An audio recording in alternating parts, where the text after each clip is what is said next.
இயேசுவின் நாமத்திலே உங்களை வாழ்த்தி 4வது பாடத்திற்கு வரவேற்கிறேன். 3 பாடங்கள் படிச்சிருக்கிறோம். போன பாடம், அதாவது 3வது பாடத்துல தேவன் யார் என்பதை சங்கீதக்காரன் விவரிக்கிறார் என்பதை பார்த்தோம். அதாவது தேவன் சிருஷ்டிகர்த்தரா இருக்கிறாரு, தேவன் ராஜாவா இருக்கிறாரு, தேவன் நீதிபதியா இருக்கிறாரு அப்படின்ற விஷயத்தெல்லாம் பார்த்தோம். இந்த முறை என்ன பார்க்க போறோம்னு சொன்னா, அந்த 3 குணங்கள், தேவனுடைய 3 அழகான குணங்கள் நமக்கு என்ன செய்ய போகுது அப்படின்ற விஷயத்தை பார்க்க போறோம்.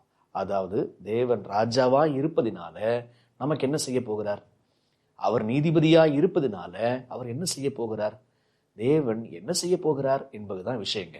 அவர் தேவன் ராஜரீகம் பண்ணுவதனால அவருக்கு வேற சில காரியங்களை நமக்காக அவர் செய்கிறவராக இருக்கிறார். அவர் சிருஷ்டிகரா இருந்தாரு, ராஜாவா இருக்கிறாரு, நீதிபதியா இருக்கிறாரு. இப்ப அவர் நமக்காக இப்படி இருப்பதினால என்ன செய்ய போகிறார் என்பதை தான் பார்க்க போறோங்க. அப்படி நம்ம பார்த்தோம்னா 4 மிக முக்கியமான விஷயத்தை அவர் செய்கின்றார். அந்த 4 மிக முக்கியமான விஷயத்தை படிப்பது தான் இந்த பாடத்தினுடைய 4வது பாடத்தினுடைய நோக்கம். சரிங்களா? தேவன் நமக்காக அவர் ராஜாவா இருப்பதினால என்ன செய்ய போகிறார், அவர் ஒரு 4 விஷயம் செய்யறாரு அப்படின்றத நம்ம சொன்னோம். இந்த 4 விஷயத்தை 4 மிக முக்கியமான சங்கீதத்தை எடுத்து படித்துக் கொள்ள போகிறோம். உதாரணத்திற்கு சங்கீதம் 139, 2வது சங்கீதம் 121, 3வது சங்கீதம் 91, 4வது சங்கீதம் 114. 4 சங்கீதம் சொன்னேன். யார் படிச்சுன்னு ஞாபகமா சொல்ல முடியுமா? சங்கீதம் 139ங்க, சங்கீதம் 121ங்க, சங்கீதம் 114ங்க, சங்கீதம் 91ங்க. இந்த 4 சங்கீதத்தின் மூலமாக தேவன் யார், நமக்காக அவர் என்ன செய்ய விரும்புகிறார் என்பதை நம்ம பார்க்கலாம். ஜெபத்தோடு பார்க்கலாமா? சரி. அன்புள்ள தகப்பனே, இந்த அருமையான பாடங்களுக்காக நன்றி தெரிவித்துக் கொள்கிறோம். ஆண்டவரே, நாங்கள் உம்முடைய முகத்தை காண நாங்கள் விரும்புகிறோம். நீர் யார் என்பதை நாங்கள் தெரிந்து கொள்ள விரும்புகிறோம். நீர் என்ன செய்ய விரும்புகிறீர், எங்கிருந்து செயல்படுகிறீர், எல்லாவற்றையும் நாங்கள் புரிந்து கொள்ள விரும்புகிறோம். எங்களோடு பேசுவீராக. தேவரீர், எங்களோட கடினமான உள்ளமானது உம்முடைய அன்பினால் இளகட்டும் தாப்பனே. இயேசுவின் வழியாய் ஜெபிக்கிறோம் பிதாவே, ஆமென். 4வது பாடம். 4 மிக முக்கியமான விஷயங்களை 4 சங்கீதங்கள் மூலமாக நம்ம கற்றுக்கொள்ளலாம். முதல்ல சங்கீதம் 139க்கு நம்ம வரலாம். நம்முடைய கவனம் சங்கீதம் 139. இதே கருத்து பல சங்கீதங்கள்ல இருக்குது. பல சங்கீதங்கள் இருப்பதாக நமக்கு எழுதியும் கொடுக்கப்பட்டிருக்கிறது. ஆனால் நேரம் கருதி, நம்ம பாடத்தை கருதி ஒரு சங்கீதத்தை எடுத்து அதுல எப்படி இருக்குது அப்படின்றத நம்ம படிச்சுக்கலாம். சங்கீதம் 139 பாருங்க.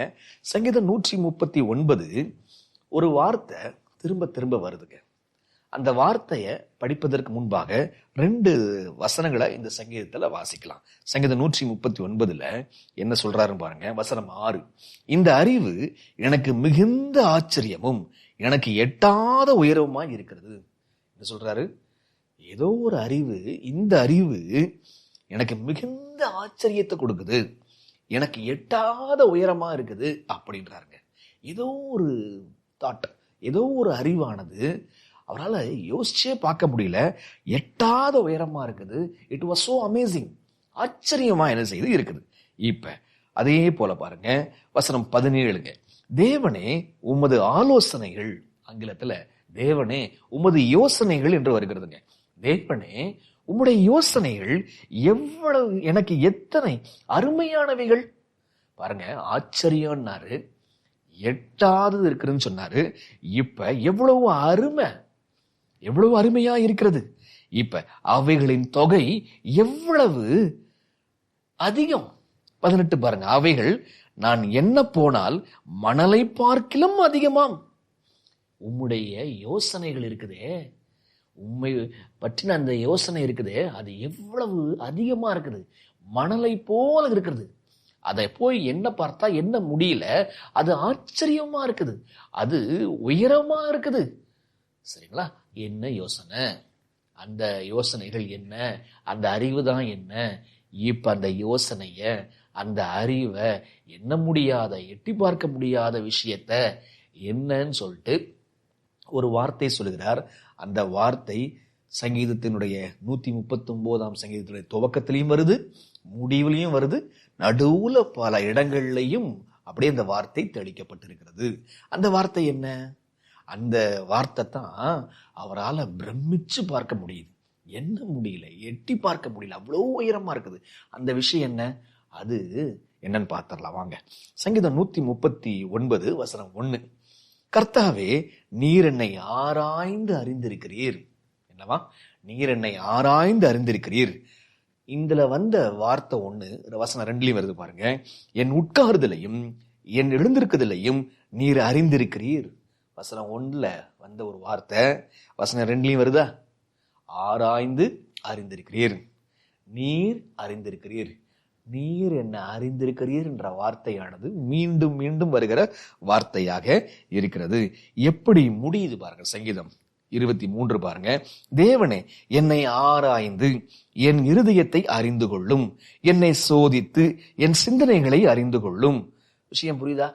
இப்ப இந்த அறிந்து கொள்ளுதல் அப்படின்ற வார்த்தை எத்தனை முறை வருது சங்கீதம் 139ல? கண்டுபிடிங்க. மேலும் ஒரு சில முறைகள் கூட என்ன செய்து வருது, அந்த வசனத்தை நீங்க கமெண்ட்ஸ்ல நீங்க பதிவு செய்யுங்க. அப்ப எந்த யோசனை ரொம்ப ஆச்சரியமா இருக்குது, எந்த யோசனை அதிகமா இருக்குது அப்படின்னா, எந்த அறிவு அது அப்படின்னா, தேவன் என்னை அறிந்திருக்கிறார் அப்படின்ற விஷயம் தாங்க. ஆக சங்கீதம் 139 என்ன சொல்லுதுன்னு சொன்னா, தேவன் நம்மை அறிந்தவராய் இருக்கிறார். அவர் ராஜாவா இருக்கிறபடினால, அவர் சிருஷ்டிகரா இருக்கிறபடினால, அவர் நீதிபதியா இருக்கிறபடினால தேவன் நம்மை நன்கு அறிந்திருக்கிறார். இப்ப எப்படி அறிந்திருக்கிறார் அப்படின்னா, அவருடைய அறிவை குறித்து இந்த சங்கீதம் 139 சொல்லுகிறது.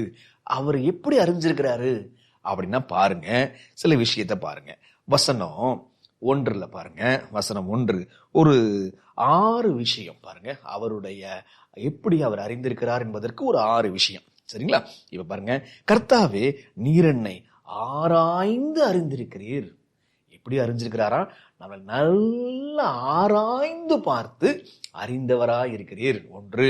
2வது வசனம் 2 பாருங்க. என் உட்காருதலையும் என் எழுந்திருக்கிறதுலையும் நீர் அறிந்திருக்கிறீர். கவனிச்சிங்களா? நான் உட்கார்ந்தாலும் நான் ஏஞ்சாலும் எல்லாம் உமக்கு தெரியும் அப்படின்றாருங்க. 3வது, என் நினைவுகளை தூரத்திலிருந்து அறிகிறீர். எத்தனை முறை வார்த்தை வருது கவனிச்சிட்டே வரீங்களா நீங்க? என் நினைவுகளை தூரத்திலிருந்து அறிவீர். ஆராய்ந்து அறிகிறாரா? உட்காருதலையும் எழுந்திருக்கிறதுலையும் அறிகிறாரா? என்னுடைய யோசனைகளை, நினைவுகளை நீர் அறிந்திருக்கிறீர். இப்ப வசனம் 3ல பாருங்க. வசனம் 3 இன்னொரு 4வது விஷயங்க. என் வழிகளெல்லாம் உமக்கு தெரியும். நான் போகிற பாதை உமக்கு தெரியும். அப்ப இதெல்லாம் அறிகிறார் அவர். அவர் ஆராய்ந்து அறிகிறார். உட்கார்ந்து எழுந்திருக்கிறத அவர் அறிவார். அவர் நினைவுகளை அறிவார். அவர் நம்ம போகிற வழிய அவர் அறிவார். இப்ப இன்னொரு விஷயம் பாருங்க. வசனம் 4, நாவில் சொல் பிறவாதற்கு முன்னே இதோ கர்த்தாவே, அதையெல்லாம் நீர் அறிந்திருக்கிறீர். என் யோசனையை அறிஞ்சிருக்கிறாருன்னு சொல்லணும்ல. இப்ப இன்னொரு விஷயம் கொஞ்சம் இன்னும் அழுத்தமா சொல்றாரு. என் நாக்குல ஒரு சொல் வராதற்கு முன்னமே நான் என்ன சொல் பயன்படுத்த போறேன் அப்படின்ற அந்த யோசனையை நன்றாக அறிந்திருக்கிறீர். புரியுதா உங்களுக்கு? அப்ப நம்மளை ஆராய்ந்து அறிந்திருக்கிறார். நம்ம உட்கார்ந்தா எழுந்தா அவருக்கு தெரியுது. நம்முடைய நினைவுகளை அறிந்திருக்கிறார். நாவல சொல் வர்றதுக்கு முன்பாகவே அவர் நன்கு நம்மளை அறிந்திருக்கிறாருங்க. அப்ப வசனம் 15க்கு வாங்க. 6வது விஷயத்துக்கு போலாங்க. நான் ஒளிபீடத்திலே உண்டாக்கப்பட்டு பூமியின் தாழ்விடங்களே விசித்திர வினோதமாய் உருவாக்கப்பட்ட போது என் எலும்புகள் உமக்கு மறைவாய் இருக்கவில்லை. என் எலும்புகள் உமக்கு மறைவாய் இருக்கவில்லை. நான் என் தாயின் வயிற்றுல, கருவுல அங்க உருவாக்கப்படும் பொழுது, அப்ப என்னுடைய எப்படிலாம் என் எலும்புகள் உருவாகுது என்ன நீங்க நன்றாய் கருவிலேயே அறிஞ்சிருக்கிறீங்க. வசனம் 16 பாருங்க. என் கருவை உம்முடைய கண்கள் கண்டது. என் கருவை உம்முடைய கண்கள் கண்டது. அப்ப பாருங்க, அதெல்லாம் உமக்கு தெரியும் அப்படின்னு சொல்லிட்டு சொல்றாருங்க. அப்ப சங்கீதம் 139 எந்த அறிவு சங்கீதக்காரனை ரொம்ப பிரமிப்புக்குள்ள கொண்டு போகுது. அற்புதம் நினைக்கிறாரு. எப்படிப்பா என்னை பத்தி இவ்வளவு பர்டிகுலரா அறிஞ்சு வச்சிருக்கிறீங்க? நான் எங்க உட்கார்றேன், எங்க எழுந்திருக்கிறேன், நான் என்ன வார்த்தை பேச போறேன், எல்லாரும் என்ன யோசிக்கிறேன், எல்லாவற்றையும் அறிவீர். ஏன், நான் கருவுல எங்க அம்மா வயித்துல உருவாகும் பொழுது அப்ப கூட நீங்க என்ன பார்த்துக்கிட்டே இருந்திருக்கீங்க. இதெல்லாம் என்ன சொல்லுது? இப்ப இந்த அறிவு ரொம்ப பயங்கரமா இருக்கு அப்படின்னு சொல்றாரா? இப்ப இந்த அறிவு இன்னொரு விஷயமும் நமக்கு இருக்கு பாருங்க. தேவனுடைய அறிவை குறித்து பேசின சங்கீதம் 139 தேவனுடைய பிரசன்னத்தை பற்றியும் பேசுகிறது. தேவனுடைய இந்த அறிதல், தேவனுடைய இந்த புரிதல், அதை குறித்தும் அவர் ரொம்ப வியப்பா பார்க்கிறாரு. அதே சமயத்துல தேவனுடைய பிரசன்னத்தை குறித்தும், அவருடைய பிரசன்ஸ், அதை குறித்து ரொம்ப வியப்பா பார்க்கிறாரு. எப்படி பார்க்கிறாரு வியப்பா அப்படின்னா, வாங்க வசனம் பாருங்க. வசனம் 7 பாருங்க. உம்முடைய ஆவிக்கு மறைவாக எங்கே ஓடுவேன், எங்கே போவேன், உம்முடைய சமூகத்தை விட்டு எங்கே ஓடுவேன். கவனிச்சிங்களா? உங்களுடைய சமூகம் அப்படின்னா என்ன அர்த்தம் அப்படின்னா, இங்க சொல்றாரு பாருங்க, ஆவியானவர் மூலமாக அவருடைய பிரசன்னம் நம்ம மத்தியிலே இருக்கிறது. அதுதான் உம்முடைய ஆவிக்கு மறைவாக எங்கே போவேன், உம்முடைய சமூகத்தை விட்டு எங்கே போவேன். சரிங்களா? எங்கே ஓடுவேன்? எங்கேயும் ஓட முடியாதுப்பா. நான் எங்கேயாவது போய் ஓடி ஒளிஞ்சிக்க முடியுமா? அது உங்களுக்கு தெரியாத இடமா இருக்குமா அப்படின்னு சொல்லிட்டு சில உதாரணம் சொல்றாரு பாருங்க. பாருங்க வசனம் 3ங்க. நான் நடந்தாலும் படுத்திருந்தாலும் என்னை சூழ்ந்திருக்கிறீர். கவனிச்சிங்களா? அவரோட பிரசன்னம் எங்க இருக்குது? நான் நடக்கும் போது, நாம் படுக்கும் போதும் என்னை சூழ்ந்திருக்கிறீர் அப்படின்ற விஷயத்தை நம்ம என்ன செய்யறோம்னா இங்க பாக்குறோங்க நாங்க. சரிங்களா? இப்போ இன்னொரு விஷயம் பாருங்க. நடந்தாலும் படுத்தாலும் என்னை நீர் சூழ்ந்திருக்கிறீர் அப்படின்ற விஷயம் வருதா? வசனம் 8 பாருங்க. வசனம் 8.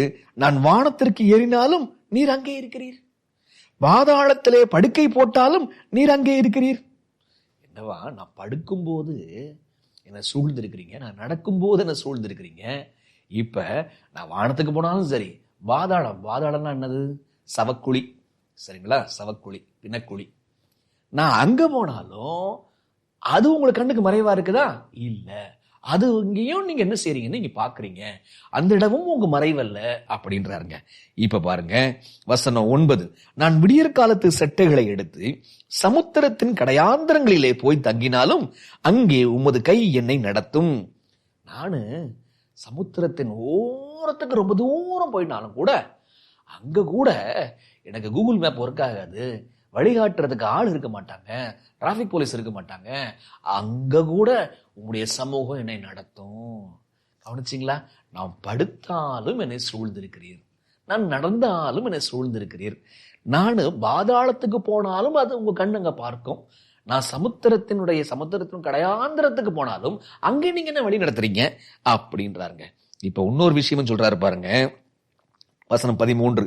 நீர் என் உள்ளந்தரியங்களை கை கொண்டிருக்கிறீர். என்னவா? நீர் என் உள்ளந்தரியங்களை கை கொண்டிருக்கிறீர், என் தாயின் கர்ப்பத்திலே என்னை காப்பாற்றினீர். என்னவா? நான் தாயின் வயிற்றில் உருவேற்படும் பொழுது அங்க நீங்க இருந்து நீங்க என்னை பாதுகாத்தீங்க. நான் பிரமிக்கத்தக்க அதிசயமாய் உண்டாக்கப்பட்டவையால் உம்மை துதிப்பேன். இப்ப பாருங்க, நான் ஒளிபீடத்திலே உண்டாக்கப்பட்டு பூமியின் தாழ்விடங்களிலே விசித்திர வினோதமாய் உருவாக்கப்பட்ட போது என் எலும்புகள் உமக்கு மறைவாய் இருக்கவில்லை. ஏற்கனவே படிச்சோமா? இன்னொரு விஷயம் பாருங்க.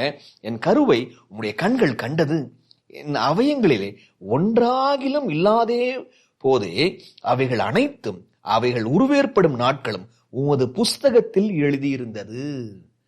என்னத்தை எழுதி வைக்கிறாரா? நான் எப்படி பிறக்கிறேன் அப்படின்ற விஷயத்த, என்னுடைய உறுப்புகள்லாம் எப்படி இருக்குது அப்படின்ற விஷயத்த அவர் எழுதி வைக்கிறார். அப்ப என்ன சொல்றாங்க? அப்ப நான் படுத்தாலும், நான் எழுந்திருந்தாலும், நான் நடந்தாலும், நான் பாதாளத்துக்கு சவக்குழியில போய் நான் பிணமாக விழுந்தாலும், நான் பிறப்பெடுத்தாலும், எல்லா இடத்துலையும் நீங்க இருக்கிறீங்கப்பா. உமக்கு மறைவாக நான் எங்கே ஓடுவேன்? ஆக சங்கீதம் 139 2 விஷயத்தை பேசுகிறது. அந்த 2 விஷயம்தான் அவருக்கு ஆச்சரியமா இருக்கு, பிரமிப்பை கொடுக்குதுங்க. அந்த 2 விஷயம், நீங்க எப்படி என்ன அறிஞ்சு வச்சிருக்கிறீங்க? உங்க பிரசன்னம் என்னை விட்டு தூரம் போவே கிடையாது, பிறப்புல இருந்து இறப்பு வரைக்கும் நீங்க என்னோடவே இருக்கிறீங்க. இந்த யோசனைகள் எவ்வளவு அதிகம் அப்படின்றாருங்க. ஆக இதை வச்சு பார்க்கும் பொழுது தேவன் நம்மை அறிகிறவராக இருக்கிறார், தேவன் நம்மை நுட்பமாக புரிந்தவராக இருக்கிறார். நம்மை பற்றின நுட்பமான அறிவு நமக்கு கூட தெரியாது, தாய் தகப்பனுக்கு கூட தெரியாது, மனைவிக்கு கூட தெரியாது, நெருங்கின நண்பருக்கு கூட தெரியாது. தேவன் நம்மை நன்கு அறிந்தவராக இருக்கிறார். ஆக சங்கீதம் 139 தேவனை எப்படி காட்டுது அப்படின்னா, தேவனை நன்கு அறிந்தவராக காட்டுகிறது. தேவன் நன்கு அறிந்தவராக இருக்கிறபடினால நம்முடைய விண்ணப்பங்களை அவர்கிட்ட வைக்கலாம். உங்களுக்கு விஷயம் புரியுதா? உங்களுக்கு தேவன் நம்மை நன்கு அறிந்திருக்கிறார். பாருங்க, ஒருத்தங்க இருந்தாங்க. இந்த புது வருஷம் பிறந்த போது அவங்க ஒரு ஜெபம் பண்ணாங்க. ஆண்டவரே, இந்த புது வருஷத்துல நல்ல ஆவிக்குரிய புஸ்தகத்தை வாங்கணும், எனக்கு உதவி செய்யுங்க, நல்ல புஸ்தகத்தை எனக்கு கொடுங்க அப்படின்னு சொல்லிட்டு ஜெபம் பண்ணாங்க. அவங்களுக்கு அநேக புத்தகங்களை பரிசாக கொடுக்கப்பட்டுச்சுங்க. இப்ப அவங்க என்ன யோசிக்கிறாங்க? நான் இப்படிதானே யோசிச்சேன், இப்ப எனக்கு ஒரு புஸ்தகம் தானே கேட்டேன், அநேக புஸ்தகத்தை வந்துச்சு. இப்ப இந்த அநேக புஸ்தகம் தானா வந்துச்சா? வரலையே, தேவன் தானே கொடுத்திருக்கிறாரு. அப்ப கொடுத்தவங்களை கேட்கறாங்க, நீங்க எப்பங்க இந்த புஸ்தகத்தை எனக்காக திட்டமிட்டீங்க? அது பல வாரங்களுக்கு முன்பாக திட்டமிட ஆரம்பிச்சோம். இவங்க நாவுல சொல் வர்றதுக்கு முன்பே ஒரு ஆவிக்குரிய வாஞ்சையை யார் அறிந்தவராய் இருக்கிறார்? தேவன் அறிந்தவராய் இருக்கிறார். இந்த புது வருஷத்துல நல்ல ஆவிக்குரிய புஸ்தகம் படிக்கணும்ன்ற வாஞ்சைய தேவன் எப்படி அறிந்தவராய் இருந்து அதை உடனடியாக எப்படி நமக்கு சந்திக்கிறார். புரிஞ்சுங்களா? அப்ப தேவன் நம்மளுடைய யோசனைகளை அறிவார். யோசனை வருவதற்கு முன்பாகவே நம்மளை அறிந்தவராக இருக்கிறார். இப்படி நம்முடைய யோசனைகளை அறிந்து நமக்கு உதவி செய்கின்ற தெய்வம் நம்மளுடைய பலவீனத்தை அறிவாரா? எங்க விழப்போறோம்னு சொல்லிட்டு அவருக்கு தெரியுமா? ஆமாங்க, எந்த சோதனை வரும், எங்க தடுமாற போறோம் எல்லாம் தெரியுங்க. சில சமயத்துல நீங்க பாத்துறீங்களா, நாமே விரும்பி ஒரு சோதனைக்குள்ள போகும் பொழுது ஆண்டவர் கை பிடிச்சு இழுத்து சட்டுன்னு இழுத்து விட்டுருவார் வெளில. பாத்திருக்கீங்களா? அது என்னத்தை காட்டுது அப்படின்னா, தேவன் நம்மை நன்கு அறிந்திருக்கிறார். சங்கீதம் 139 நமக்கு சொல்லுகின்ற விஷயம், தேவன் நம்மை நன்கு அறிந்தவராய் இருக்கிறார், நன்கு புரிந்தவராய் இருக்கிறார். இது எவ்வளவு ஆச்சரியம்! அதுதான் சொல்றாரு, என்னை ஆராய்ந்து பாரும், என் இருதயத்தை ஆராய்ந்து பாரும், இன்னும் என்னை புரிஞ்சுக்கோங்க, எனக்கு புரிய வைங்க அப்படின்றாருங்க. அதுதான் அர்த்தம். இப்ப சங்கீதம் 121 வரலாங்க. இரண்டாவது, தேவன் யாரு? கர்த்தர் யாரு? அவர் ராஜாவா இருக்கிறார், அவர் நீதிபதியா இருக்கிறார், அவர் சிருஷ்டிகரா இருக்கிறார். அப்படி இருந்தபடினாலே வேற என்ன செய்வார்? தேவன் என்னை புரிந்து வைத்திருக்கிறார். இப்ப ரெண்டாவது, தேவன் என்ன செய்கிறார்? சங்கீதம் 121 நம்ம வந்துடலாம். நம்முடைய கவனங்களை சங்கீதம் 121 திருப்புங்கள். சங்கீதம் 121 8 வசனம் இருக்குதுங்க. முதல் 2 வசனங்கள் சங்கீதம் 121 எதை குறித்து பேசுகிறது நமக்கு சொல்லுதுங்க. சங்கீதம் 121 இந்த வசனங்களை பாத்தீங்கன்னா, முதல்ல வர்ற வசனத்துக்கு வர்ற ஒரு வார்த்தை அப்படியே 2ல வரும், 2ல வர்றது அப்படியே 3ல வரும், 3ல வர்றது அப்படியே 4ல வரும். பாருங்க, அப்ப 1 2 ஒரு வார்த்தை வரும், 3 4 ஒரு வார்த்தையில வரும். இப்படி ஒன்றோடு ஒன்று இணைந்து வந்துகிட்டே இருக்கும். ரொம்ப அழகாக எழுதியிருக்கிறாருங்க சங்கீதம். அப்ப சங்கீதம் 121 இன்ஃபேக்ட் நமக்கு மனப்பான்மோட தெரியும் நமக்கு. சங்கீதம் 121, எனக்கு ஒத்தாசை வரும் பர்வதங்களுக்கு நேராக என் கண்களை எடுக்கிறேன், வானத்தையும் பூமியும் உண்டாக்கின கர்த்தரிடத்திலிருந்து ஒத்தாசை வரும். என்ன வார்த்தை? வசனம் 1ல வந்துச்சு, அதே வார்த்தை வசனம் 2ல போய் முடியுதே. என்ன வார்த்தை? எனக்கு ஒத்தாசை வரும், எனக்கு ஒத்தாசை வரும் அப்படின்ற வார்த்தை மீண்டும் மீண்டும் வருதா? அப்ப சங்கீதம் 121 நமக்கு சொல்லுகின்றது, தேவன் ஏதோ ஒத்தாசையை செய்கின்றார். என்ன ஒத்தாசை செய்யறாரு அப்படி நம்ம கூர்ந்து நம்ம கவனிச்சோம்னா, ஒரு 5 வகையில தேவன் உதவி செய்கிறவராக இருக்கிறார். அந்த 5 விஷயம் என்னன்னு பாத்தீங்கன்னா, அந்த 5 உதவிகளை வச்சு பார்க்கும் பொழுது தேவன் யாருன்ற நமக்கு தெரிய வருங்க. சரிங்களா? அந்த 5 விஷயம் என்ன அப்படின்னா, வசனம் 3, உன் காலை தள்ளாட ஓட்டார். என்னவா முதல் விஷயம்? உன் காலை தள்ளாட ஓட்டார். காலு ஸ்லிப்பே ஆகாது அப்படின்னு தான் சொல்றாரு. அர்த்தம் என்ன? உன் காலை தள்ளாட ஓட்டார்னா, ஆவிக்குரிய வாழ்க்கையில நீ இடராதபடி நான் பார்த்துக்கிறேன். ஆனா இடர்றோமே, அந்த கேள்வி உங்களுக்கு வந்துருச்சா? இடர்றோமே. அப்ப தேவனுடைய திட்டம், தேவனுடைய பலன் என்ன அப்படின்னா, இடராதபடி இருப்பதுதான். அவரால் அது முடியும். நம்ம அவர் கையை விட்டுட்டு நம்ம போய் விழுந்து போடுறோம். இதுதான் விஷயம். முதல் விஷயம், தேவன் என் காலை தள்ளாட ஓட்டார்.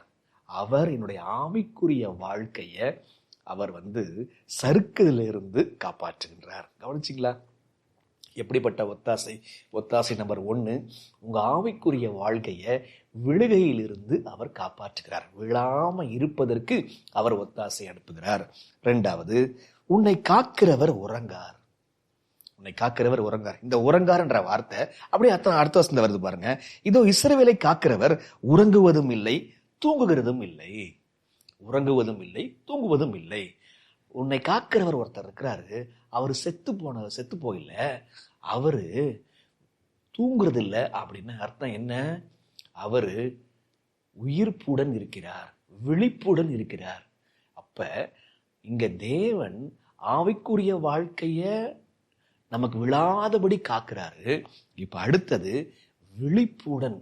அவர் ஒரு தாய் தான் பிள்ளைகளை எப்படி பார்த்துக்கிறாங்களோ, ஒரு தகப்பன் எப்படி பார்த்துக்கிறாங்களோ, அதுபோல பிள்ளைகளை பாதுகாப்பதில் தேவன் விழிப்போடு இருக்கிறார். Is always alert.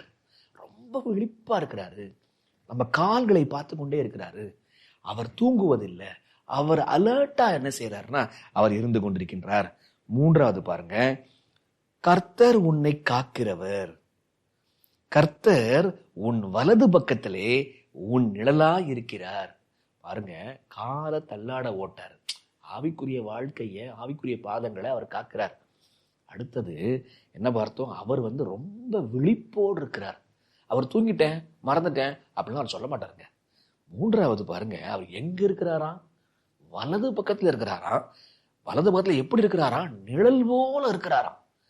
அப்பா, எவ்வளவு நெருக்கத்தை இந்த வசனம் காட்டுது, எவ்வளவு தெளிவை காட்டுது. இந்த வலது பக்கம் அப்படின்னா டக்குன்னு நம்ம ரைட் ஹேண்டு தாங்க வருது. ஏதாவது ஒண்ணா நம்ம அதிகமாக பயன்படுத்தக்கூடியது இந்த வலதுகரம். வலதுபுறம் உடனே ஆக்ஷனுக்கு வந்துருது பாருங்க. அதே மாதிரி தாங்க ஏதாவது ஒரு காரியத்துக்கு உடனடியாக அவர் வரக்கூடியவர். அவரு மிக மிக அருகாமையில் இருக்கிறபடினால் அவர் உடனே உதவிக்கு வந்துருவாரு, உடனே ஒத்தாசைய வந்துருவாரு. அதுதான் அவர் வலது பக்கத்துல இருக்கிறாருன்னு சொல்லப்படுது. எப்படி இருக்கிறாராம்? நிழல் போல இருக்கிறாராம். ஒரு உடலை விட்டு, ஒரு பொருளை விட்டு நிழல் பிரியுமா? ஒரு பொருள் இருக்குமானால் நிழல் இருக்கும். பொருள் நம்ப நிழல் போல நம்மளை தொடர்ந்து வருகிறார். எப்படி இருக்கு பாருங்க. அவர் உறங்குவதும் இல்லை, தூங்குவதும் இல்லை. அவர் நிழல் போல இருக்கிறார். அவர் வலது பக்கத்திலே இருக்கிறார். நம்முடைய தெய்வம் ஏங்க இப்படி நம்மளை துரத்தி வர்றார்? ஏன் நிழல் போல இருக்கிறார்? ஏன் வலது பக்கத்துல இருக்கிறார்? அவருடைய கண்கள் நம் மீது ஏங்க பதிஞ்சுட்டே இருக்குது. அவருடைய கண்கள் நம்முடைய பாதத்தின் மீது, இந்த பாதம் எங்க போகுது அப்படின்னு மீது பார்த்துக்கிட்டே இருக்குது. ஏன்? ஆக நம்மளுடைய ஆவிக்குரிய பாதத்தை அவர் காப்பாற்றுகின்றார். 1, அவர் மிக விழிப்புடன் இருக்கிறார். 2, 3வது நமக்கு உதவி செய்வதற்கு அவர் மிக அருகாமையிலே நிழல் போல இருக்கிறார். சரிங்களா? 3வது. 4வது வசனம் பாருங்க, 6வது வசனங்க. பகலிலே வெயிலாகிலும் இரவிலே நிலவாகிலும் உன்னை சேதப்படுத்துவதில்லை. என்னவா? பகல் இரவு, பகலிலே வெயிலாகிலும் இரவிலே நிலவாகிலும் உன்னை சேதப்படுத்தாது.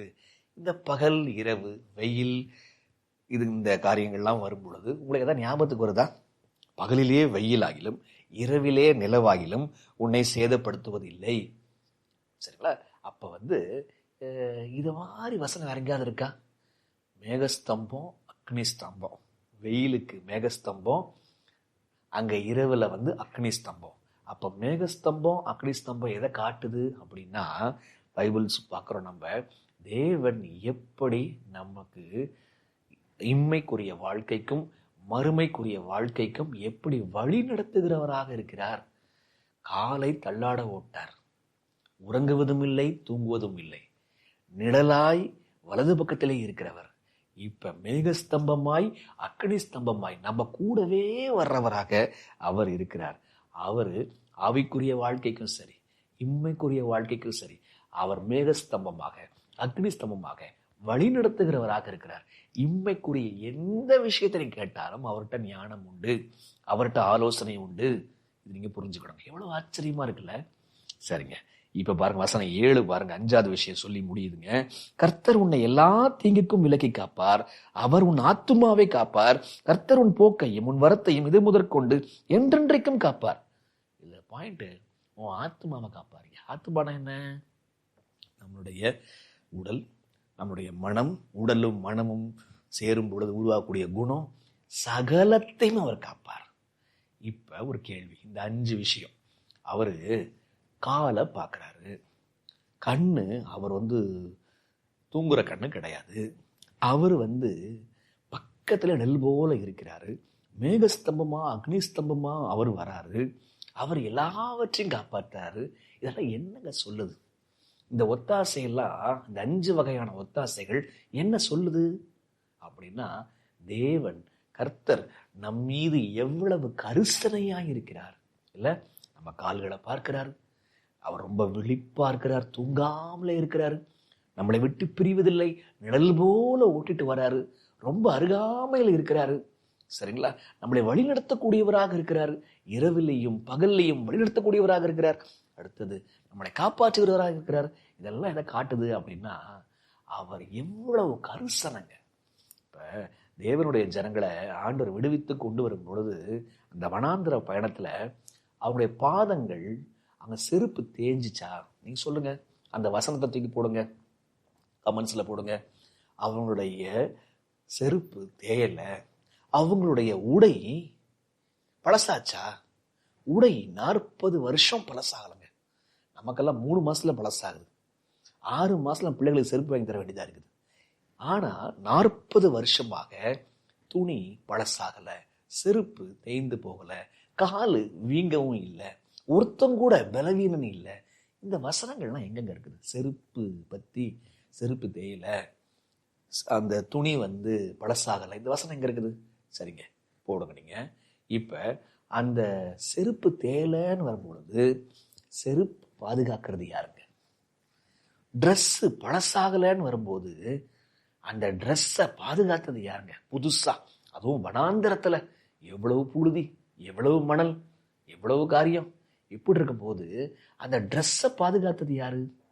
கரிசனை உள்ள ஒரு தேவன் இருக்கிறாரு. அவரு செருப்பை பார்க்கிறாரு, அவரு ட்ரெஸ்ஸை பார்க்கிறாரு, ட்ரெஸ்ஸை பாதுகாத்துக்கிறாரு. ஏன்பா செருப்பெல்லாம் பார்த்துக்கிறீங்க அப்படின்னா, ஏன்பா எங்க ட்ரெஸ்ஸை பத்தின கவலை உங்களுக்கு இருக்குது அப்படின்னா, நான் உன் மேல கரிசனையா இருப்பேன்ப்பா. தேவன் நம்மை நன்கு அறிந்திருக்கிறார். முதல் விஷயம் புரிஞ்சுக்கிட்டோம். 2வது விஷயம், தேவன் நம்மீது ரொம்ப கரிசனை உள்ள தேவனாக அவர் இருக்கிறார். அதுதான் சங்கீதம் 121 நமக்கு சொல்லுகிறது. சரி, சங்கீதம் 91 வரலாமா? சங்கீதம் 91 வந்துருங்க. தேவன் எப்படிப்பட்டவர் அப்படின்றத நமக்கு சொல்லுது பாருங்க. சங்கீதம் 91. சங்கீதம் 91 எதை பற்றி பேசுகிறது? அந்த சங்கீதத்துல தேவனை எப்படி வர்ணிக்குது? சங்கீதம் 91 வசனம் 2, நான் கர்த்தரை நோக்கி, நீர் என் அடைக்கலம், என் கோட்டை, என் தேவன், நான் நம்பியிருக்கிறவர் என்று சொல்லுவேன். ஏன் நம்புறாரா? அவரு தேவன் என்னுடைய அடைக்கலம், என்னுடைய கோட்டை அப்படின்றாருங்க. தேவன் யாரா? அவருடைய அடைக்கல பட்டணமா? தேவன் யாரா? அவருடைய கோட்டையா இருக்கிறாராம். சரிங்களா? தேவன் அவர் அடைக்கலமாய் இருக்கிறார். ஆக முதல் விஷயம், தேவன் நன்கு அறிந்தவராக இருக்கிறார்னு பார்த்தோம். 2வது விஷயம், தேவன் நம்மீது கரிசனை உள்ளவராக, சின்ன சின்ன விஷயத்திலிருந்து பெரிய விஷயம் வரைக்கும் ரொம்பவும் கேர் எடுக்கிறவராக இருக்கிறார் அப்படின்றத பார்த்துக்கிட்டாங்க. சரிங்களா? 3வது விஷயம், தேவன் நமக்கு அடைக்கலமானவர், கோட்டையுமானவர் அப்படின்னு சொல்லிட்டு பார்க்குறோங்க. இந்த அடைக்கலம் அப்படின்ற வார்த்தை இருக்குல்ல, இதே போல ஒத்த வார்த்தைகள் சங்கீதம் 91 பல பல வார்த்தை வருதுங்க. என்னென்ன வார்த்தை? நான் 1 2 நான் சொல்றேன், மீதி நீங்க சொல்றீங்களா? ஏன் இப்படி எழுதியிருக்கிறாங்க என்பதை பார்க்கணுங்க. அதுதான் விஷயம். வாங்க, சங்கீதம் 91 இந்த அடைக்கலம் அப்படின்றதுக்கு ஈக்குவலா வருகின்ற அடையாள வார்த்தைகள் என்ன? உன்னதமானவரின் மறைவில் இருக்கிறவன். பாத்தீங்களா? உன்னதமானவரின் மறைவில் இருக்கிறவன், சர்வ வல்லவரின் நிழலில் தங்குவான். அப்ப இதுல வர 2 வார்த்தை, மறைவு அப்படின்ற வார்த்தை, 2வது வார்த்தை நிழல் அப்படின்ற வார்த்தை. சரிங்களா? இப்ப வசனம் 4 3 வார்த்தை வருது பாருங்க. அவர் தமது சிறகுகளாலே உன்னை மூடுவார். அடைக்கலான்னு சொன்னாங்க, கோட்டைன்னு சொன்னாங்க, மறைவுன்னு சொன்னாங்க, நிழல் சொன்னாங்க. இப்ப அவர் சிறகுகளாலே உன்னை மூடுவார். அடுத்தது, அவர் சட்டைகளின் கீழே அடைக்கலம் புகுவாய். செட்டை, சிறகு. அவருடைய சத்தியம் உனக்கு பரிசையும் கேடகம் ஆகும். பரிசை, கேடகம். கவனிச்சிங்களா? மறைவா இருக்கிறாரு, நிழலா இருக்கிறாரு, கோட்டையா இருக்கிறாரு, அடைக்கலமா இருக்கிறாரு, சிறைகளுக்குள்ள வச்சு உன்னை காக்கிறாரு, சட்டைகளுக்குள்ள வச்சு பாதுகாக்கிறாரு. அவருடைய பரிசை, அவருடைய கேடகம் உன்னை பாதுகாக்கும். வசனம் 9, எனக்கு அடைக்கலமாய் இருக்கிற உன்னதமான கர்த்தரை உனக்கு தாபரமாக கொண்டாய்.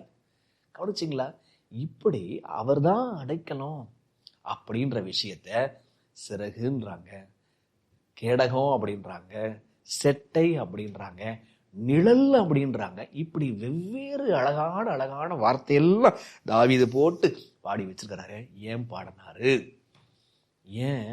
அதுவும் அந்த வார்த்தை பாருங்க, சிறுகளின் கீழே நீ அடைக்கலம் புகுவாய். ஏன் இப்படி பாடினாரு? மத்தேயு 23 வாங்களேன். மத்தேயு 23 வந்தீங்கன்னா இதே விஷயத்தை இயேசு கிறிஸ்து பேசுகிறாரு. அங்க நமக்கு விஷயம் புரிய வரும். மத்தேயு 23 வசனம் 37, சிறுகளின் கீழே நான் உன்னை வச்சு காப்பேன் அப்படின்னு அர்த்தம் என்ன? எருசலேமே, எருசலேமே, தீர்க்கதரிசிகளை கொலை செய்து உன்னிடத்தில் அனுப்பப்பட்டவர்களை கல்லெறிகிறவளே. எத்தனையோ முறை தீர்க்கதரிசி அனுப்பியிருக்கிறேன், எல்லாத்தையும் கல்லெறிகிறவளே அப்படின்னு சொல்லிட்டு சொல்றாரு, கோழி தன் குஞ்சுகளை தன் சிறகுகளின் கீழே, என்னவா? கோழி தன் குஞ்சுகளை தன் சிறகுகளின் கீழே கூட்டி சேர்த்து அணைத்துக் கொள்ளும் வண்ணமாக நான் எத்தனை தரமோ உன் பிள்ளைகளை கூட்டி சேர்த்து கொள்ள மனதாயிருந்தேன், உங்களுக்கோ மனதில்லாமல் போயிற்று. அப்ப அர்த்தம் என்ன? கோழி ஒரு பிரச்சனை வந்த உடனே பார்க்கும்போது தன்னுடைய குஞ்சுகளை தன்னுடைய சட்டைகளுக்கு கீழே வச்சு, ஒண்ணுமே தெரியாம அத்தனை குஞ்சுகளையும் வச்சுட்டு ஒரே கோழி மட்டும் காணப்படுதோ, அந்த மாதிரிப்பா எருசலேமே, எருசலேமே, உன்னை எத்தனை முறை என்னுடைய சட்டைகளுக்கு கீழே கொண்டு வரணும்னு சொல்லிட்டு மனதா இருந்தேன், உங்களுக்கோ மனதில்லாமல் போயிற்று.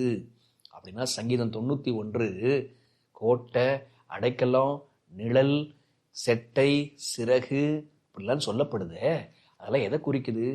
தேவன் நமக்கு எப்படி பாதுகாப்பு கொடுக்கிறார், அவர் எப்படி நமக்கு அடைக்கலமா இருக்கிறாரு அப்படின்ட்டு.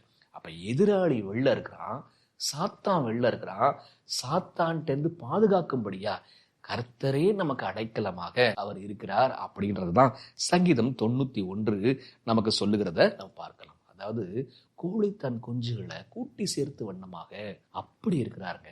கழுகு தன்னுடைய குஞ்சுகளை எப்படி தோள் மேல போட்டு எப்படி உயரமா பறந்து போய் பாதுகாக்கிறதோ, அது போலவே ஆண்டவர் நம்மை எதிராளியினுடைய கண்கள்ல இருந்து நம்மளை பாதுகாத்து கொண்டு வரார். இந்த கழுகு தன்னுடைய குஞ்சுகளை சட்டை மேல வச்சு அது பறந்து செல்லுது அப்படின்ற வசனம் எங்க இருக்கு? கமெண்ட்ஸ்ல போடுங்க. இப்ப சங்கீதம் 3 சங்கீதத்தை பார்த்திருக்கிறோம். சங்கீதம் 139 தேவன் நம்மை நன்கு புரிந்திருக்கிறார், அறிந்திருக்கிறார். சங்கீதம் 121 தேவன் நம் மீது சின்ன சின்ன விஷயத்திலும் கரிசனை உள்ளவராக இருக்கிறார். சங்கீதம் 91 தேவன் நமக்கு அடைக்கலமாய் பாதுகாப்பாய் இருக்கிறார் அப்படின்ற விஷயத்தை காட்டுதுங்க. அப்ப இன்னொரு சங்கீதத்துக்கு போலாம். சங்கீதம் 114 வாசிச்சு முடிக்கலாமா? சங்கீதம் 114ங்க. சங்கீதம் 114 எதை குறித்து பேசுகிறது பார்க்கலாம். அங்கேயே பார்த்தா நமக்கு விஷயம் புரியுங்க. சங்கீதம் 114 வசனம் 1 பார்த்து நமக்கு விஷயம் புரியும். இஸ்ரவேல் எகிப்திலும் யாக்கோபின் குடும்பம் அந்நிய பாஷைக்காரரான ஜனத்திலுமிருந்து புறப்பட்ட போது, இஸ்ரவேலு எகிப்திலிருந்து புறப்பட்டு வந்த போது அப்படின்னு சொல்றாங்க. இப்ப கேள்வி நமக்கு என்ன வருது? இஸ்ரவேல் எகிப்து தானா புறப்பட்டா வந்தாங்க? இஸ்ரவேல் புறப்பட்டு வந்தாங்கன்னு தான் சொல்லுதே ஒழிய அவங்களா புறப்பட்டு வந்தாங்களான்னு. அதான் எந்த கேள்விக்கும் பதில் இன்னொரு வசனத்துல ஜோடியாக விளக்கமாக நமக்கு இருக்குங்க. ஒன்னும் இல்லை, யாத்ராம் 20ஆம் அதிகாரம் வசனம் 2ஆம் வசனம் தெரியுமா உங்களுக்கு? யாத்ராம் 20:2 யாரு புறப்பட பண்ணினா பாருங்க. யாத்ராகமம் 20 வசனம் 2 உன் அடிமைத்தன வீடாகிய எகிப்து தேசத்திலிருந்து புறப்பட பண்ணின உன் தேவனாகிய கர்த்தர் நானே. எகிப்திலிருந்து அடிமைத்தனத்திலிருந்து இஸ்ரவேல் ஜனம் தானா புறப்பட்டு வரலங்க, கர்த்தர் தான் அவங்கள புறப்பட பண்ணினார். அப்படின்னா சங்கீதம் 114 புறப்பட பண்ணின விடுதலை அளிக்கக்கூடிய கர்த்தரை காட்டுது. உங்களுக்கு விஷயம் புரியுதா? விடுதலை அளிக்கக்கூடிய கர்த்தரை காட்டுது. அவங்க எகிப்திலிருந்து விடுதலையாகி கானானுக்குள்ள போற வரைக்கும் யார்தான் இங்கிருந்து வெளில கொண்டு வந்து அங்க அவங்கள தற்காத்து கொண்டு போய் சேர்த்தது யாரு? கர்த்தர் தான். யாக்கோபின் தேவன் தான் அவங்கள விடுவித்து தற்காத்து கொண்டு போய் சேர்த்தார். அப்ப சங்கீதம் 114 பாருங்க, கர்த்தரை விடுவிக்கிறவராக, கர்த்தரை மீட்பராக காண்பிக்கிறது. ரொம்ப அழகான விஷயம் இல்ல? சரி, இப்ப சங்கீதம் 114 வசனம் 3-4 வாசிக்கலாம். இந்த 3-4 பாத்தீங்கன்னு சொன்னா, இந்த ஜனம் வெளில வரும் பொழுது எதெல்லாம் தடையா இருந்துச்சுன்னு பாருங்க.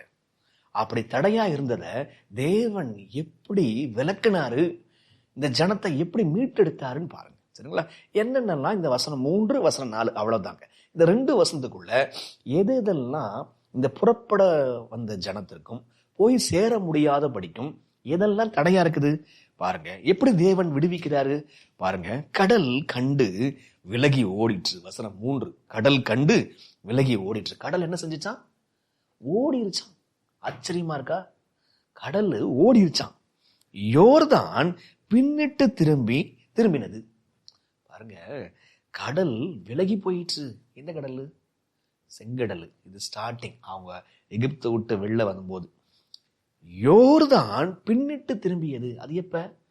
அவங்க கானானுக்குள்ள போறதுக்கு முன்பாக யோர்தானை கடக்கணும் இல்லையா? யோர்தான் பின்னிட்டு திரும்பியது. ஸ்டார்டிங் பாயிண்டையும் தாவீது சொல்றாரு, அதுக்கப்புறம் எண்டிங் பாயிண்டையும் சொல்றாரு. கடல் ஒண்ணு பிரச்சனையா இருந்துச்சு, யோர்தான் நதி அது பெரிய பிரச்சனையா இருந்துச்சு. கடல் என்ன ஆச்சு? அது கடல் ஓடிற்று, அங்க நதி திரும்பி போனது. இப்ப அடுத்தது வசனம் 4, மலைகள் ஆட்டுக்கடாக்களை போலவும் குன்றுகள் ஆட்டுக்குட்டிகளை போலவும் துள்ளினது. முதல்ல கடலுன்னு சொன்னாரு, யோர்தான் நதின்னு சொன்னாரு. இப்ப என்ன சொல்றாரு? மலைகள் ஆட்டுக்கடாக்களை போல துள்ளிற்று. அப்புறம் குன்றுகள், சின்ன சின்ன மலைகள், அதுவும் பாத்தீங்கன்னு சொன்னா ஆடுகளை போல துள்ளிற்று, ஆட்டுக்குட்டியை போல துள்ளிற்று. எப்ப துள்ளுச்சு? ஆண்டவர் சீனாய் மலை இறங்கினாரு பாருங்க, அவர் மலையே குலுங்குச்சு பாத்தீங்களா? அப்படி துள்ளுச்சுன்றாருங்க. அப்ப தேவனுடைய ஜனம் இங்க இருந்து அங்க புறப்பட்டு போறதுக்கு முன்பாக அவங்களுக்கு எது எதெல்லாம் தடையா இருக்குது அப்படின்னா, கடல், செங்கடல் தடையா இருந்துச்சு, அதற்கப்புறம் யோர்தான் நதி தடையா இருந்துச்சு, பல மலைகள் தடையாக இருந்துச்சு, ஃப்ரண்ட்ல ஓட முடியல பாத்தீங்களா? பார்வோன் துரத்திட்டு வரும்பொழுது மலைகள் தடையா இருந்துச்சு. இந்த கடல், இந்த நதி, இந்த மலைகள் இதெல்லாம் எதை குறிக்குது? எதை குறிக்குதுங்க? இதெல்லாம் தேவனுடைய ஜனம் கானான் தேசத்தை சுதந்திரித்துக் கொள்ளாதபடிக்கு தடையா இருக்கக்கூடிய மனுஷங்களையும் இயற்கையும் காட்டுகிறது. அப்ப தேவனுடைய ஜனம் மீட்கப்படாதபடிக்கு வருகின்ற தடைகளை இங்க ஆண்டவர் என்ன செஞ்சாரு? கடலை வெட்டாந்திரையாக மாத்தினார், அங்க நதிய பின்னிட்டு போக பண்ணினார், அங்க மலைகளை குலுங்கும்படி செய்தார். இதெல்லாம் ஜனத்தை அவர் வெளில கொண்டு வந்தார். ஜனத்தை வெளில கொண்டு வந்து பாருங்க, வசனம் 2 ரொம்ப அழகான வசனங்க. இது அடுத்த பாயிண்ட்டுக்கு தொடர்புடைய வசனம். யூதா அவருக்கு பரிசுத்த ஸ்தானமும் இஸ்ரவேல் அவருக்கு ராஜ்யமும் ஆயிற்று. அவர் ஸ்தானம் இப்ப எங்க வருதான்? யூதாவுக்குள்ள வருதான். அப்படின்னா என்ன அர்த்தம்? அவர் யூதர்களுக்குள்ளே, யூதாவுக்குள்ளே, இஸ்ரவேலுக்குள்ளே அவர் வாசம் பண்ண ஆரம்பிக்கிறாரு. அவருடைய ஆலயமாக தேவனுடைய ஜனங்கள் மாறுகிறார்கள். கவனிச்சிங்களா? அப்ப ஆண்டவர் இங்க விடுதலை அளிக்கிறவராக, கர்த்தர் மீட்பராக இங்க சித்தரிக்கிறாரு. அதான் சொல்றாங்க வசனம் 6-7 பாருங்க. மலைகளே நீங்கள் ஆட்டுக்கடாக்களை போலவும், குன்றுகளே நீங்கள் ஆட்டுக்குட்டிகளை போகவும் துள்ளுகிறதற்கும் உங்களுக்கு என்ன வந்தது? உங்களுக்கு என்ன பாச்சு? மலை விலகுது, அப்படியே டான்ஸ் ஆடுது, இங்க கடல் அப்படியே ஓடுது, நதி பின்னிட்டு போகுது. இதெல்லாம் என்ன ஆச்சு? உங்களுக்கு என்ன ஆச்சு? இப்ப பூமியே நீ ஆண்டவருக்கு முன்பாகவும் யாக்கோபுடைய தேவனுக்கு முன்பாகவும் அதிரு. அப்படின்னு அர்த்தம் என்ன? கர்த்தர் ஃப்ரண்ட்ல வரார், அதனால எல்லாம் பேக் அடிச்சுட்டு ஓடுது, மலைகளே குலுங்குதுங்க. அர்த்தம் என்ன? தேவன் அவர் அடிமைத்தனத்தில் இருக்கக்கூடிய மக்களை அவர் விடுவிக்கிறவராக இருக்கிறார். அதுதான் இங்க சொல்லப்படுகின்ற கருத்து. ஆக தேவன் அவர் நம்மை நன்கு அறிந்தவராயிருக்கிறார். தேவன் நம் மீது சின்ன சின்ன விஷயத்திலும் கரிசனை உள்ளவராக இருக்கிறார். தேவன் நமக்கு அடைக்கலமாக இருக்கிறார். தேவன் நமக்கு மீட்பராக இருக்கிறார். பாருங்க, 4 விஷயம், 4 சங்கீதம், 4 விஷயம் பார்த்துட்டோம். இன்னும் ஒரு கருத்தை பார்த்து முடிக்க போறோங்க. அந்த ஒரு கருத்து பார்ப்பதற்கு முன்பாக இன்னொரு விஷயத்தையும் சொல்லிடுறேன். தேவன் பாருங்க, எல்லாருக்கும் அவர் மேல் கரிசனை உள்ளவராக இருக்கிறார். தேவன் எல்லாரையும் அறிந்தவராக இருக்கிறார். தேவன் எல்லாருக்கும் பாதுகாப்பும் கொடுக்கிறவராக இருக்கிறாருங்க. நல்லோர் மேலும் தீயோர் மேலும் இந்த 3 ஆசீர்வாதம் எல்லாருக்குமே கிடைக்குது. பாருங்க, நல்லவன் கெட்டவன் இல்லை, எல்லாருக்குமே இருக்குது. நம்ம இன்னைக்கு இருக்கிறோம்னு சொன்னா நிர்மூலமாக இருக்கிறோம், அவரோட சுத்த கிருபை. சரிங்களா? கடவுளை அறியாதவங்க கூட இருக்கிறாங்க சொன்னா சுத்த கிருபை. எல்லாரும் மேலும் கரிசனை உள்ளவராக இருக்கிறார். சரி, இப்ப இதெல்லாம் புரிஞ்சிச்சுன்னா தேவன் நம்மை நன்கு அறிந்திருக்கிறார். தேவன் நம் மீது கரிசனையா இருக்கிறார். தேவன் நம்மளை அடைக்கலமா இருக்கிறார் அப்படின்ற விஷயம் நமக்கு புரியுமானால் தேவன் நமக்கு மீட்பராகவும் இருப்பாருங்க. புரியுதா உங்களுக்கு? நான் எந்த பாவத்தில் இருந்தாலும், எகிப்து போல, பார்வோனை போல, மலைகளை போல, சமுத்திரத்தை போல எனக்கு முன்பாக என் பாவம் இருந்தாலும் அந்த பாவம் துள்ளி குதிச்சு ஓடும். நான் தான் விடுதலை பண்ண கர்த்தர் அப்படின்னு நான் காட்டுவேன்றாங்க. நீங்க தேவனுடைய கரிசனை உணர்ந்திருப்பீங்க. நீங்க தேவன் உங்க மீது எவ்வளவு அறிந்தவராக இருக்கிறார் என்பதையும் பிரமிப்படைஞ்சிருப்பீங்க.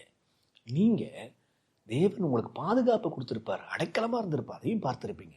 ஆனா நீங்க தேவன் உங்களை மலை போன்ற பாவத்திலிருந்தும் கடல் போன்ற பாவத்திலிருந்தும் விடுதலை அளிக்க முடியும் என்பதை அனுபவிக்கிறீர்களா? அதுதாங்க இந்த பாடம் சொல்லுது. நான் விடுதலை அளிக்கக்கூடிய மீட்பர் என்பதை காண்பிக்கிறது. சரி, அப்ப 4 சங்கீதம், 4 விஷயம் பார்த்தாச்சு. தேவன் தான் நம்மை அறிந்தவர், தேவன் தான் நம் மீது கரிசனை உள்ளவர், தேவன் தான் நமக்கு அடைக்கலமானவர், தேவன் தான் நம்முடைய மீட்பர். சரி, இதெல்லாம் இப்போ இன்னொரு முக்கியமான விஷயம். இதெல்லாம் பாருங்க, மீட்பர், அடைக்கலம், கரிசனை, நம்முடைய ஜபத்தை கேட்கிறவர், அறிந்தவர், இதெல்லாம் எங்கிருந்து செயல்படுறார் தெரியுங்களா? ஒரு சில வசந்த வாசி முடிச்சிடலாமா? இதெல்லாம் அவர் எங்கிருந்து செயல்படுகின்றார்? யாருக்கு அவர் உதவி செய்ய போகிறார்?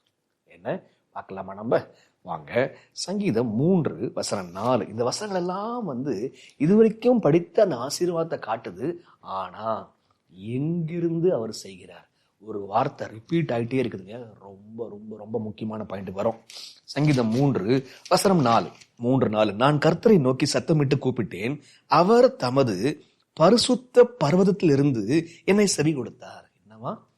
அவர் செவி, நான் கூப்பிட்டேன், அவர் செவி கொடுத்தார். சரிங்களா? நான் கூப்பிட்டேன், அவர் செவி கொடுத்தார். இப்ப எங்கிருந்து செவி கொடுத்தார்? பரிசுத்த பர்வதத்திலிருந்து செவி கொடுத்தார். அதனால பரிசுத்த பர்வதம். இன்னொரு வசனம், சங்கீதம் 18 பாங்க. சங்கீதம் 18:6-16. எனக்கு உண்டான நெருக்கத்திலே கர்த்தரை நோக்கி கூப்பிட்டு என் தேவன் நோக்கி அபயமிட்டேன், தமது ஆலயத்திலிருந்து என் சத்தத்தை கேட்டார். என்னவா? இந்த பரிசுத்த பர்வதம் எங்க இருக்குதுங்க? அவருடைய ஆலயத்துல இருக்குது. அவர் ஆலயம் தான் பரிசுத்த பர்வத்தில் இருக்குது. அப்ப தேவன் எங்கிருந்து கேட்கின்றார், எங்கிருந்து செவி சாய்க்கின்றார்னா அவருடைய ஆலயத்திலிருந்து செவி சாய்க்கின்றார். ஆலயத்துல அவர் இருக்கிறாரு. அந்த ஆலயத்துல அவர் இருக்கிறபடினால அவர் செவி சாய்க்கிறார். 20ஆம் சங்கீதத்துக்கு வரணுங்க. 20ஆம் சங்கீதம் வசனம் 2. இப்ப பரிசுத்தத்துல இருந்து ஜபத்தை கேட்கிறாருன்னு பார்த்தோமா? இப்ப பரிசுத்தத்துல இருந்து வேற என்ன செய்யறாரு பாருங்களேன். அவர் பரிசுத்த ஸ்தலத்துல இருந்து உமக்கு ஒத்தாசை அனுப்பி சீயோனிலிருந்து உம்மை ஆதரிப்பாராக. ஒத்தாசை அனுப்புறாரு. ஒத்தாசை அனுப்பி சீயோனில் இருந்து உம்மை ஆதரிப்பாராக. ஜபத்தை கேட்கிறார், ஒத்தாசை அனுப்புறார், ஆதரிக்கிறவராக இருக்கிறார். இப்ப 27 ரொம்ப அழகான சங்கீதங்க. 27:5. இப்ப பரிசுத்த ஆலயத்திலிருந்து அவர் என்னத்தை நமக்கு உதவி செய்யறான்னு பாருங்க. மன்னிக்கவும். தீங்கு நாளில் அவர் என்னை தம்முடைய கூடாரங்களில் மறைத்து, என்னை தமது கூடார மறைவிலே ஒளித்து வைத்து, என்னை கண்மலையின் மேல் உயர்த்துவார். தீங்கு நாள்ல எங்க வச்சு மறைக்கிறாராம்? அவருடைய ஆசரிப்பு கூடாரத்துக்குள்ள வச்சு. அவர் ஆசரிப்பு எங்க இருக்குது? கீழே இல்லைங்க, மேல இருக்கு. ஆலயம்னு சொன்னா ஆசரிப்புடாரம். அப்ப பரலோகத்துல ஒரு ஆலயம் இருக்குது. அந்த ஆலயத்திலிருந்து ஜபத்தை கேட்கிறார். பரலோகத்திலே ஒரு ஆலயம் இருக்கிறது. அந்த ஆலயத்திலிருந்து ஒத்தாசை அனுப்புகிறார். பரலோகத்திலே ஒரு ஆலயம் இருக்கிறது. அங்கிருந்து ஆதரிக்கிறார். பரலோகத்துல ஒரு ஆலயம் இருக்குது. அங்க தீங்கு நாள்ல அங்க வச்சு மறைப்பாருங்க. நம்மளுக்கு பாதுகாப்பாருங்க அப்படின்னு சொல்லிட்டு சொல்லுங்க. சங்கீதம் 36க்கு வாங்க. சங்கீதம் 36 வசனம் 8. உமது ஆலயத்தில் உள்ள சம்பூரத்தினால் திருப்தி அடைந்தார்கள், உமது பேரின்ப நதியினால் அவர்கள் தாகத்தை தீர்க்கிறீர். நமக்கு திருப்தி, உணவு, தண்ணீர் இதெல்லாம் எங்கேருந்து வருது? ஆலயத்திலிருந்து வருது. புரியுதா உங்களுக்கு? ஏதோ பூமியில வந்து நினைச்சுக்க போறீங்க.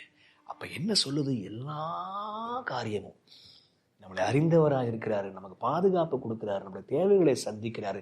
எல்லாமே சென்டர் ஆலயம்தான். தாவீது என்ன சொல்ல வராரு?